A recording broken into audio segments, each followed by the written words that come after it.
Oh, make me over. When I started, I was mainly in alternative, low budget, independent films. And then as these big movies like the Spider-Mans, the superhero movies made more money, studios went from greenlighting a bunch of $10 million movies and a $100 million movie to $350 million movies and no $10 million movies. And then during this whole thing, at the same time, cable came in with a vengeance. So we have like 500 channels with no content. And it's just a recycling of the same content and 3 big movies from each studio and no one able to get any money for anything else. So with all these new opportunities with Netflix and all these different people that want original content now, I think the pendulum's swinging back where people are like going to turn off their cable because there's really nothing on if people don't start supporting these things. I mean, Patricia's right on the money with what it's like in the studio realm right now. I mean, you look at Steven Spielberg, Abraham Lincoln, Daniel Day-Lewis. They had to get 2 studios to come in to get that made. How am I supposed to put my little cross-dressing period piece together? I'm just doing the movies I like, and I don't really want to. You know, I can do an opening sequence for The Simpsons, or I can do Pacific Rim, or I can do Pan's Labyrinth.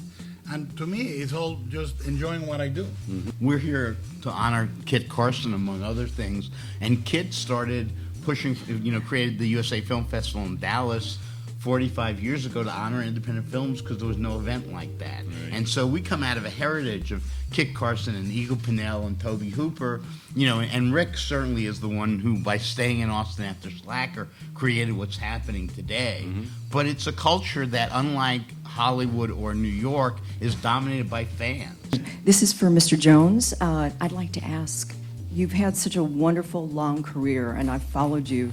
Who would you like to work with that you have not worked with? Anybody. Oh my God, that Tommy Lee Jones is such a funny guy. That's right, Tommy. If you want to work with just anybody, don't worry, I'm right here. Just call me. Guys, welcome to Austin Glitterati. I'm Yasmin Malera, and today we have a great surprise guest, Jacqueline Galvan from Bilingual Sisters. What are you doing here? Yes, Diane is here having a blast in Austin at the Film Awards. That's right. The Texas Film Awards are today, and it's going to be such a blast. But we had the opportunity to go this morning to that wonderful conference, and we have a lot more to offer. But first, before we continue, I want you guys to see what our dear Jackie asked Mrs. Arquette. There you go. Patricia, our company is run by minority women, preferably Hispanic, and we were really, really excited about your speech on the Oscars, so we want to know what that inspired you, and also we loved your dress at the Oscars. Thank you. Well, my best friend, since I was she was 7 and I was 8, made my dress, which is cool. What's her name? Her name's Rosetta Getty. When we were kids, she was the first person who said, "What do you want to be when you grow up?" And I said, "An actor." And I said, "What do you want to be?" And she said, "I want to be in fashion." So it was cool that night to have both of us together. I felt like I was wearing a hug. And that speech, when I thought about my character, this woman moving her kids from place to place and trying to put herself through school and picking them up from school and doing homework and everything, and my own mom, who, never really had her own economic independence or felt safe enough in her independence. I think even on a subconscious level, women often put their kids first. I don't know. My mom passed away of breast cancer. I don't know if she put off going to the doctor because of how many times, how many years. There's an underlying thing that happens with women and their economic instability that is very dangerous for women, and certainly Latino women are brutally affected by the pay gap. So I thought about my character and how different her life would have been as a white woman if she'd made 22 cents more to the dollar, how a Latina woman's life would be different if she made 46 cents more to the dollar. It would be very different. Latina women are the least likely to start their own businesses, most likely to put their kids through college. But we need more Latina businesses. We need to see that happening in the world. And the impact of them not having the capacity to do that will affect our economy, our society, for decades. So we have to do a radical switch to reset the balance. That's my Jacqueline. That's right. We are so proud of you, Mamacita. And honestly, that question was answered so amazingly by Mrs. Arquette, and we love her. She is so cool. We had an opportunity to talk to her here on the red carpet, along with many others. So here's a little montage of what happened here at the black carpet. What brings you here tonight? You're going to be an honoree. Well, I'm here to support the Austin Film Society. It's a real welcome home and celebration for us and our movie boyhood. We shot it here in Austin. Amazing. Oh, thanks. Amazing. I love the transformation. We shot it over 12 years, and to come back to Austin after all of this and just really celebrate it. Success with all the people that helped make it, and also celebrate the Austin Film Society that our director Richard Linklater founded. And it's raised more than $1.4 million in grants for Texas filmmakers. So I want to ask you, because I know that you like to stay in Texas. What is it about Texas that makes you stay? Well, I wanted to just stay home. You know, I'm most creative at home. I do a lot of my work out of my house. So to leave my house even to go work is a big deal. So imagine leaving my state. So I decided I'm just going to make my industry around me. You cultivate crews, find a studio, and build an industry. Rick was the same way. So together, we built up this town. We're starting our second season right now. So we shot the first season, 10 episodes last year, and then we just started our second season about 2 weeks ago here in Austin. Nice. Is there a lot of vampires in that one too, or what? How did they change it in your opinion? Well, they changed a lot of things and they expanded a lot. You know, Robert and Quentin's first film and the world they created has such rich characters and such cool backgrounds. What we did with the series is we just expanded, so you see a lot of key moments you saw in the films that you love, but you also see a lot of the backstory, and it goes much further into the future too. Where are you from? Where am I from?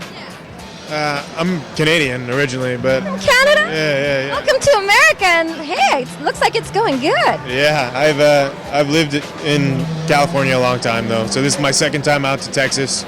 We were here last year to do our first season, and we're really excited to be back. So we are here with the Danny Trejo. Danny, besides bringing fashion sense to Austin, what brings you over here? I love Austin. I love Texas. All my family's from Texas. I'm the only one that's from California. In fact, my grandfather was so sure in the 40s that Texas was going to leave the United States that when the women would get pregnant, he would bring them to Texas so the babies would be born here so they'd be citizens. Well, my dad was playing around out in Los My Angeles. mama did the same thing. So my mom got pregnant over in Los Angeles. So when I was born, I was Los Angeles. But every time I would get in trouble, toda la familia, they go, he's from California. Forgive him. Es el único gringo de la familia. We're in, like right now we're doing From Dusk to Dawn. We're getting ready to do a lot of machete stuff. Come around, we'll put you in machete. I'd love to. If I can kill someone with a machete in your movie, I would totally do it. Take mine. Thank you so much. Thank you. God bless you. Filming? Okay. Filming. So we're as we speak right now, Wilmer Valderrama is filming back there on the Austin studios. And I somehow got out of filming today. Decided to hop on over here and support Robert and Danny and all my classmates. We are here with Guillermo del Toro. Guillermo, it is such an honor to meet you. Being a Mexican, being a Latin, I'm just so happy that you are representing us in such an amazing way. Thank you. Tell me how you feel about being here tonight. Very happy. I feel amongst family, you know. Most of the people in the Austin Film Society, I feel like family to me. You know, I was here 15 years ago when the scene was very different, but the spirit of Austin has never changed. It's still about the love of film. It's not about the pose or the power or the money. It's about loving movies. So tell me, you say you love Austin. What is it about Austin that brings you back?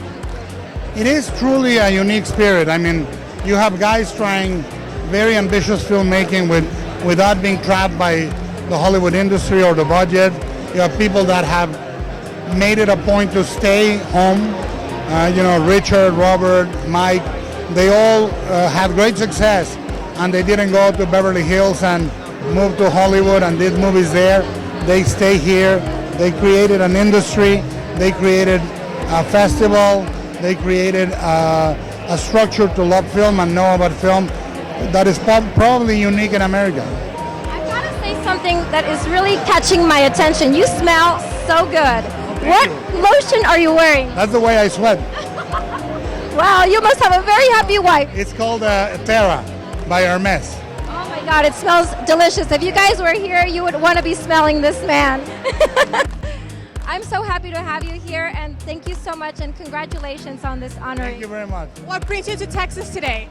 Well, I'm shooting right now the second season for From Dusk Till Dawn here at Texas. I'm very excited. It's just been a great year. And are you excited for tonight? I am so excited. This is going to be a great night. I mean, working with Robert Rodriguez is just amazing. And the fact that he's going to be able to give an amazing award to a fellow Mexican like Guillermo that I admire and grew up looking up to is just brilliant. I'm very excited. I feel very, very proud of my heritage and being Latin. So being able to be here and represent in any way, it's important to me. And just enjoy the good time. Hanging out with people from Texas is always fun. I hope you guys enjoyed all of these interviews. And Diane, I've got to say, Robert Rodriguez is a good-looking man. Oh, yeah, he had me impressed. Hey, did you think it was really weird that I was just sniffing Guillermo del Toro that way? Oh, no, because I was telling him too, but what was he wearing? He was wearing Hermes. And guys, it smelled good. Please, guys, go buy this cologne ASAP. I've got to say, these guys are really bringing it in. I mean, Guillermo del Toro, being Hispanic, and Robert Rodriguez, all these boys that are bringing so much business to Austin. It makes me so proud. Yes, me too. Go for the Hispanics. I know, and it makes you want to push yourself to do something. These are doers. Let's do it with them, right? This rule the doers.